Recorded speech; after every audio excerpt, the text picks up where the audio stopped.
کر سکتا ہے، کوئی مشکل نہیں. ہوا علی کل شیء قدیر، اسے ہر شے کی قدرت حاصل ہے. لیکن اصل بات جو ہے میں آپ کو بتانا چاہتا ہوں، یہ ہے سائیڈ ایشو. اصل ایشو ہے فلسطین کا جو شروع ہونے والا ہے. بھٹی دہکے گی وہاں. ظاہر بات ہے کہ اگر کوئی بہت بڑا اقدام ہو جاتا ہے فلسطینیوں کے خلاف، اور اگر واقعتاً مسجد اقصی اور قبۃ الصخرہ گرا دیے جاتے ہیں، جو طوفان اٹھے گا عالم عرب میں، یہ حسنی مبارک ہو یا شاہ خالد ہو یا کوئی اور ہو، یہ نہیں روک سکتے اس طوفان کو. نوجوان خون اٹھے گا، غیرت اور جو بھی حمیت ہے. مسلمان ان پڑھ سے ان پڑھ اور بالکل بے دین، وہ بھی مسجد کی حرمت پر کٹ مرنے کو تیار ہو جاتا ہے. مسجد تو بنا دی شب بھر میں ایمان کی حرارت والوں نے، من اپنا پرانا پاپی ہے، برسوں میں نماز ہی بن نہ سکا. وہ چاہے کانپور کی مسجد سے مسلمانوں نے جانے دی ہے، چاہے وہ شہید گنج کی مسجد کی مسلمانوں نے جانے دی ہے، چاہے نماز نہ پڑھتے ہو. لیکن یہ جو حرمت اور یہ جو حمیت اور یہ غیرت ہے، اس سے جو طوفان اٹھے گا یہ ہوگا اس ملحمۃ العظما، اس کی طرف پیش رفت ہو رہی. کتاب الملاحم سے احادیث کے حوالے سے کہ جن جنگوں کا حوالہ دیا حضور نے، پیشن گوئی کی ہے، اس کا نقطہ آغاز تھا خلیج کی جنگ. صدام حسین نے اسے کہا تھا یہ مدر آف وارز ہے، ام المحارب، یہ ایک جنگ نہیں ہے. اس کا نقشہ بھی حدیث میں موجود تھا، پیشن گوئی موجود تھی، اس وقت بھی ہم نے شائع کی تھی. لیکن اس میں جو جنگ اب ہونے والی وہ الملحمۃ العظما. ملحمہ کسے کہتے ہیں؟ لحم گوشت کو کہتے ہیں، اور قصائی کی دکان کو عربی میں ملحم کہتے ہیں، جہاں گوشت کے ٹکڑے کیے جاتے ہیں. آج کل مشینوں سے ہوتے ہیں، اب جو ہے وہ ہاتھ سے چھریوں سے نہیں ہوتے، لیکن ٹکڑے ہو رہے ہوتے ہیں، جسموں کے چیتھڑے اڑ رہے ہوتے ہیں. ملحمہ، یہی لفظ استعمال کیا تھا حضرت سعد ابن عبادہ نے رضی اللہ تعالی عنہ یوم فتح مکہ. ان کے دل میں تھا کہ اب ہم انتقام لیں گے ان عربوں سے، ان قریش سے. الیوم یوم الملحمہ، الیوم یوم الملحمہ، یہ کہتے ہوئے جا رہے تھے. ایک خاص کیفیت، آج ہے گوشت کے ٹکڑے اڑانے کا دن. حضور سے کہا کسی دن جا کر کے ساتھ تو یہ کہہ رہے ہیں الیوم یوم الملحمہ، الیوم یوم الملحمہ. حضور نے فرمایا نہیں، ان سے کہو جا کر الیوم یوم المرحمہ، الیوم یوم المرحمہ، آج رحمت کا دن ہے، آج تو میں ان سب کو معاف کروں گا. لا تثریب علیکم اليوم، میں تم سے وہی بات کہہ رہا ہوں جو میرے بھائی یوسف نے کہی تھی اپنے بھائیوں سے. اذهبوا فانتم الطلقاء، جاؤ تم سب کے سب آزاد. وہ ملحمہ ہے جس کو کہ حضور نے حضرت معاذ بن جبل رضی اللہ تعالی عنہ کی روایت ہے، اس میں سے جو ابو داؤد میں روایت آئی ہے، اس میں الملحمۃ العظما، عظما مؤنث ہے اعظم کا. آپ کہتے ہیں جنگ عظیم اول، جنگ عظیم دوم. عظیم کا باپ ہو گیا اعظم، سب سے بڑا، اور اس کا مؤنث ہے سب سے بڑی، عظما. الملحمۃ العظما، سب سے بڑی لڑائی. میرے نزدیک یہ وار کے معنی میں نہیں ہے، بیٹل کے معنی میں. انگریزی میں یہ دو لفظ علیحدہ ہیں، وار، بیٹل. وار سالوں کو محیط ہوتی ہے، بیٹل کسی ایک خاص جگہ پر جو لڑائی ہوتی ہے اس کو کہتے ہیں. حضور کے اور قریش کے درمیان 6 سالہ وار تھی، جنگ تھی. لیکن battles, battle of Uhud, battle of Badr, یہ بیٹلز تھی، لڑائیاں تھی. تو عظیم ترین جنگ شاید اس اعتبار سے نہ ہو جیسے کہ ورلڈ وار 1 اور ورلڈ وار 2، یعنی اس کی وسعت کا اتنا معاملہ نہیں اور طوالت کا نہیں. لیکن جو لڑائی جو ہے بیٹل ہونی ہے، جس کو کہ یہ لوگ، یا چونکہ میں نے کہا تھا شروع میں کہ سرما ہے میری آنکھ کا خاک حجاز و حول قدس. نیو ٹیسٹمنٹ کی آخری کتاب ہے the book of revelation, revelation of Saint John. اس میں آرمگڈون کہا گیا ہے اسے. ہر مجدون، یہ عبرانی لفظ ہے. ہر کہتے ہیں اونچی جگہ کو، سطح مرتفع. مجدون میگیڈو، میگیڈو ایک وادی ہے، مرتفع، وادی مرتفع. یہ ہے واقع لبنان، اسرائیل اور شام کے درمیان جو ٹکڑا، جو ٹرائنگل بنتی ہے، یہ ہے. یہاں پر بڑی جنگ لڑی جائے گی، اور یہ جنگ صلیب ہوگی جو کہا ہے بش نے. یہ جنگ صلیب 2nd ملینیم شروع ہوئی تھی تو پہلی صلیبی جنگ ہوئی تھی. 3rd ملینیم شروع ہوا ہے، یہ 2nd صلیبی جنگ ہے، یہ کروسیڈ ہے. اور میں اس مرتبہ امریکہ گیا تھا تو پہلی مرتبہ مجھے وہاں ایک رسالہ ملا ٹرمپٹ نام کا. یہ امریکہ کے جو بہت ایکسٹریمسٹ قسم کے پروٹیسٹنٹس ہیں، یہ ان کا رسالہ ہے، اور ان کے بارے میں اب کہا جا رہا ہے وہ کرسچین زائنسٹ ہیں. آپ شاید پہلی مرتبہ یہ لفظ سن رہے ہو. زائنسٹ تو ہم سمجھتے ہیں یہودیوں کو، کرسچین زائنسٹ وہ ہیں جو ہیں تو عیسائی پروٹیسٹنٹس ہیں، لیکن اسرائیل کے وہ حمایتی یہودیوں سے بڑھ کر ہیں. یہ میری کسی پہلی تقریر میں شاید بہت سے حضرات کو یاد آ جائے، میں نے کہا تھا 4 سال پہلے ہمارا تنظیم اسلامی کا ایک کنونشن ہوا تھا ہیوسٹن میں، امریکہ کا جنوبی علاقے کا شہر ہے. ایک سیشن اس میں ہم نے رکھا تھا انٹرفیتھ، ایک عیسائی کو بلایا تھا، ایک یہودی بہت بڑا وہاں کا عالم ہے اس کو بلایا تھا. اس یہودی عالم نے ڈاکٹر وشوگراڈ، جو وہاں کی یونیورسٹی میں پروفیسر ایمیریٹس ہے، اس نے کہا تھا کہ یہ اسرائیل کو تو سپورٹ کر رہے ہیں عیسائی، ہم تو نہیں کر رہے. جو پریکٹسنگ یہودی ہیں وہ زیادہ اسرائیل کے حق میں نہیں تھے، یہ تو سن 67 کے بعد انہوں نے اسرائیل کو تسلیم کیا ہے. وہ تو منتظر تھے کہ ہمارا مسیحا آئے گا تو اس کی قیادت میں جنگ کریں گے، جیسے شیعہ منتظر تھے کہ مہدی موعود آئیں گے تو پھر ہم کچھ کریں گے. وہ امام خمینی نے کہا بھائی جب وہ آئیں گے آ جائیں گے، لیکن ہم کچھ راستہ کے لیے. زائنسٹ نے آگے بڑھ کر ریاست قائم کر لی، اور جب یروشلم پر بھی پورا قبضہ کر لیا تب جو ہے در حقیقت مذہبی یہودی جو ہے پھر انہوں نے اپنایا ہے، اون کیا ہے، اور نئے سیٹلمنٹس جو بھی بنے ہیں وہاں پر اسرائیل میں اس میں اکثر و بیشتر مذہبی یہودی آیا، اور بروکلن کے علاقے سے سب سے بڑھ کر آئے ہیں، جو امریکہ میں نیو یارک کا ایک جنوبی علاقہ ہے، بہت بڑا یہودیوں کا بہت بڑا گڑھ ہے. نیو یارک کو جیو یارک بھی کہا جاتا ہے، وہ تو اصل میں مرکز جو ہے وہ تو یہودیوں کا ہے. اس حوالے سے وہاں پر جو کرسچن زائنسٹ کہلاتے ہیں وہ اسرائیل کے یہودیوں سے بھی بڑھ کر کہیں سپورٹر ہیں.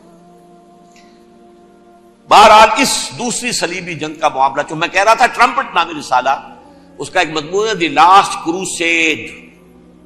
اب یہ آخری کروسیڈ ہے جو شروع ہونے والا ہے. میں تو حیران ہوں کس قدر کھل کے وہ باتیں کرتے ہیں. رومن کیتھولکس کو وہ کہتے ہیں یہ شیطان ہے، یہ پوپ شیطان ہے، یہ یورپ کو اس نے جمع کیا ہے کرسچینٹی کی بنیاد پر، اور اس میں زیادہ تر کیتھولکس ہیں. آپ کو معلوم ہے برطانیہ بڑی مشکل سے شامل ہوا ان کے ساتھ، اس لیے کہ وہ پروٹیسٹنٹس کا سردار تھا، ابھی پوری طرح نہیں ہے. یورپ جو ہے وہ رومن امپائر دوبارہ یہ کھڑی کر رہا ہے، اور در حقیقت یہ جو ہے یہودیوں سے بھی چھیننا چاہتے ہیں اسرائیل کو اور فلسطین کو اور مسلمانوں سے بھی، اور یہ وہی کروسیڈ جو تھے اربن ثانی کے اس کی تیاری کر رہے ہیں تاکہ وہاں پر عیسائی حکومت قائم ہو جائے، کیتھولکس کی پوپ کی حکومت قائم ہو جائے. جیسے ایسٹ تیمور میں تبدیلی، ایسٹ تیمور میں کون سی حکومت بنی ہے؟ Roman Catholic. رومن کیتھولک اسرائیل میں بنے تاکہ یہ سارے مقامات مقدسہ جہاں اسرائیل پیدا ہوئے، بیت حضرت مسیح پیدا ہوئے، بیت الحم کہاں ہے؟ وہی ہے کہ نہیں؟ جہاں سے ریزریکشن ہوا ان کے خیال میں وہ کہاں ہے؟ وہیں پر ہے کہ نہیں؟ بڑے بڑے گرجے ان کے وہی ہیں. تو اس اعتبار سے ان کا کہنا یہ ہے یہ لاسٹ کروسیڈ کی تیاری ہو رہی ہے، یہ کیفور. اور ان کا کہنا یہ ہے کہ یہ پوری طاقت نیٹو کی جو ہے، یہ پہلے جرمنی سے لائی گئی بوسنیا، انہوں نے خود وہاں جنگ کروائی، انہوں نے خود وہاں پر ایتھنک کلینسنگ کروائی، پھر خود مصالحت کے لیے آ گئے، پھر کوسوو میں انہوں نے خود آگ بھڑکائی. یہ میں نہیں کہہ رہا، یہ وہ ٹرمپٹ رسالہ امریکہ سے چھپنے والا پروٹیسٹنٹس کا رسالہ ہے جو یہ کہہ رہا ہے. پھر انہوں نے کوسوو کے اندر کروایا، اور پھر وہ وہاں پر پیس فورس کی حیثیت سے آ گئے. اب وہ میسیڈونیا میں کروا رہے ہیں اور وہاں داخل ہو گئے ہیں. اگلا قدم ان کا سائپرس ہوگا، سائپرس میں ترکوں کو اور وہ گریکس کو لڑائیں گے اور وہاں آ جائیں گے، وہاں سے ایک چھلانگ لگائیں گے اور یہ فلسطین میں پہنچیں گے، اور یہ وہاں پر ایک رومن امپائر، اپنی پرانی رومن امپائر کی طرح کی رومن کیتھولک ریاست قائم کرنا چاہتے ہیں. تو وہاں امریکہ کے عیسائیوں میں بھی کوئی ایک طبقہ نہیں ہے، کیتھولکس بھی ہے، کیتھولکس زیادہ نہیں ہے ہمدرد، لیکن اب تابع ہو چکے ہیں. اسحاق ریبین نے جب یہ پیس ٹاک شروع ہوئی تھی، آپ کو یاد ہوگا شاید کہ جب وہ آیا تھا واشنگٹن سے واپس فلسطین اسرائیل، تو پہلے روم میں رکا for an audience with the pope, اور پوپ کو اس نے ایک مرتبان سا پیش کیا تھا، حضرت سلیمان علیہ السلام کے زمانے کا مرتبان، اور کہا تھا دیکھیے 3000 برس تک ہم نے اس کی حفاظت کی ہے، اب یہ میں آپ کے حوالے کر رہا ہوں. اس کے بعد سے پوپ جو ہے بالکل رام ہو گیا اور وہ عیسائیوں کے ساتھ اور یہودیوں کے ساتھ ان کا پورا معاہدہ ہو. اب پورا عیسائی ورلڈ جو ہے بعثت مجموعی یہودیوں کے شکنجے میں ہے. البتہ ان کے اندر بھی جھگڑے ہیں. جو وہاں پر وائٹ کرسچن ملیشیاز ہیں وہ ایکسٹریمسٹ ہیں کیتھولکس. ان کے نزدیک دشمن نمبر 1 یہودی، دشمن نمبر 2 مسلمان، دشمن نمبر 3 جو یورپ میں کالے ہیں، ایفرو امریکن، چاہے وہ عیسائی ہو گئے ہوں کوئی بھی ہو. یہ 3 دشمن ہیں جن سے انہوں نے کلینز کرنا ہے، صاف کرنا ہے ان کے خیال کے مطابق امریکہ کی سوسائٹی کو. اولا یہود، پھر مسلمان، اور پھر یہ جو کالے ہیں. لیکن دوسری طرف پروٹیسٹنٹس کے اندر ایکسٹریمسٹ وہ ہیں جنہیں کہا جا رہا ہے یہ کرسچین زائنسٹ ہیں، یہ اسرائیل کے اسرائیل سے بڑھ کر سپورٹرز. بہرحال یہ اب جنگ ہوگی، اس کا نتیجہ کیا نکلے گا یہ تو اللہ ہی جانتا ہے. اب میں آخری بات کی طرف آ رہا ہوں.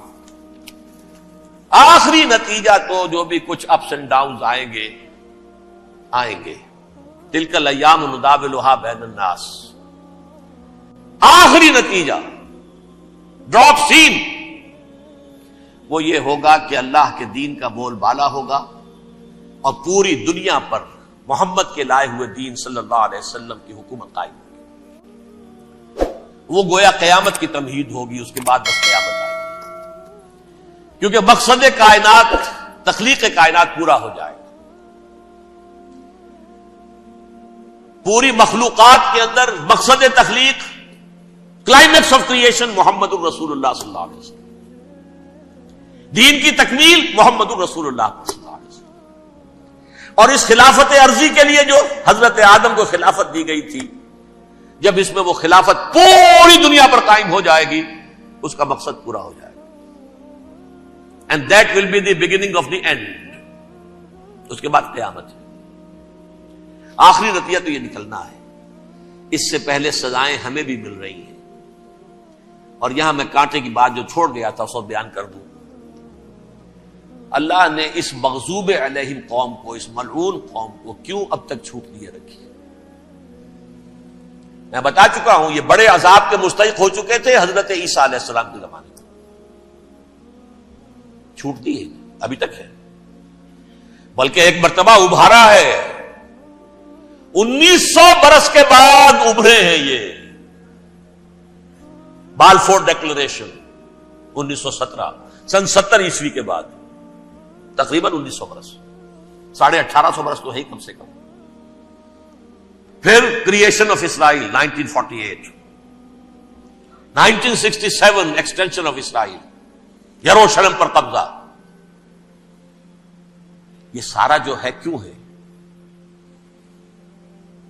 اللہ تعالیٰ اس خیر امت محمد صلی اللہ علیہ وسلم، اس کے بہترین حصے کو سزا ان ملعونوں کے ہاتھوں دے رہا ہے.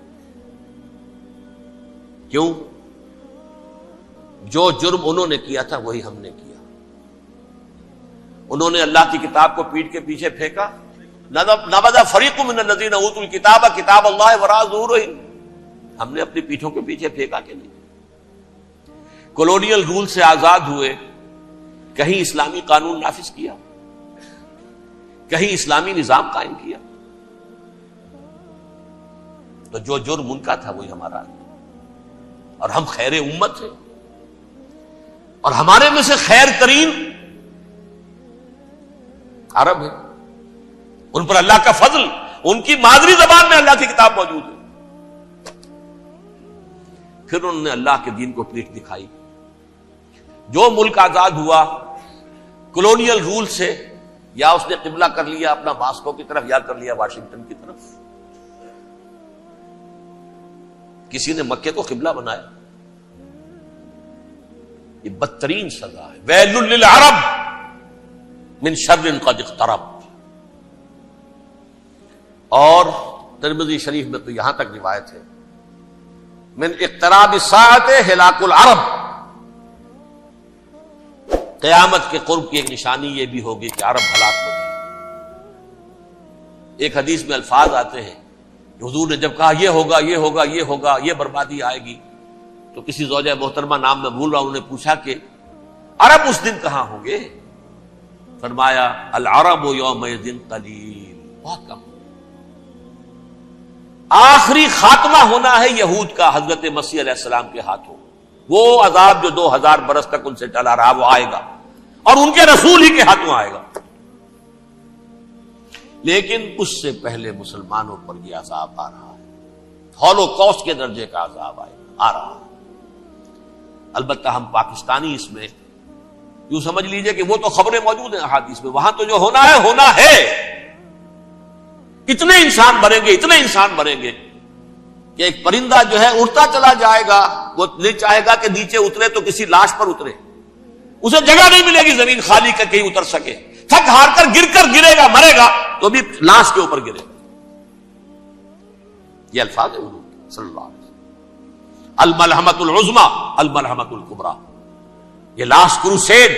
ٹرمپٹ اخبار نے, میں اس کا فوٹو اسٹیٹ بھی کبھی آپ کو دکھا دوں, ویسے میرے ساتھ ہے وہ رسالہ ٹرمپٹ, دی لاسٹ کروسیڈ, اس کی تیاری ہو رہی ہے. وہ الملحمۃ العظمی اور ملحمۃ الکبریٰ جو ہے وہ آنے والی ہے. ابن ماجہ میں کبریٰ کہا ہے, اکبر کا مؤنث کبریٰ. ملحمہ کبریٰ سب سے بڑی جنگ اور ملحمہ عظمی سب سے عظیم جنگ.